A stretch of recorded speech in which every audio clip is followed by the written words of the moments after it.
Tata Nano EV বাজারে আসতেই হইচই, ফের বাজার কাঁপাবে Tata Nano. Tata Nano EV বর্তমান সময়ে ইলেকট্রিক গাড়ির চাহিদা বেশ দ্রুত হারে বৃদ্ধি পাচ্ছে, তাই বেশ কিছু কোম্পানি তাদের বিদ্যমান মডেলে ইলেকট্রিক ভার্সন লঞ্চ করা শুরু করেছে। ইতিমধ্যে এমন গাড়ি বেশ কয়েকটি লঞ্চ হয়ে গেছে। এবার টাটা মোটরস তাদের বিখ্যাত গাড়ির ইলেকট্রিক ভ্যারিয়েন্ট লঞ্চ করতে চলেছে। আজকের প্রতিবেদনে আমরা কথা বলছি টাটা ন্যানো ইভির সম্পর্কে। আপনি কি ভারত এবং বাংলাদেশের বাজারে সাশ্রয়ী মূল্যে বৈদ্যুতিক গাড়ি খুঁজছেন? 2024 সালের টাটা ন্যানো ইলেকট্রিক আপনার জন্য আকর্ষণীয় হতে পারে। টাটা ন্যানো ইভিতে 400 kilowatt hour capacity lithium ion battery pack ব্যবহার করা হয়েছে। এই ব্যাটারি একবার সম্পূর্ণ চার্জ হয়ে গেলে 2000 কিলোমিটার বেশি রেঞ্জ দিতে পারবে।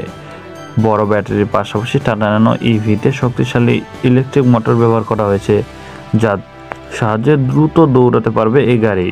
Tata Nano EV smart features এই গাড়ির ফিচার্সের তালিকায় কোম্পানির সামনে আনেনি, তবে Nano electric touch screen, infotainment system, steering mounted control, 4টি power window, semi digital driver display আর ম্যানুয়াল ট্রান্সমিশনের মতো ফিচার্স ব্যবহার করা হয়েছে।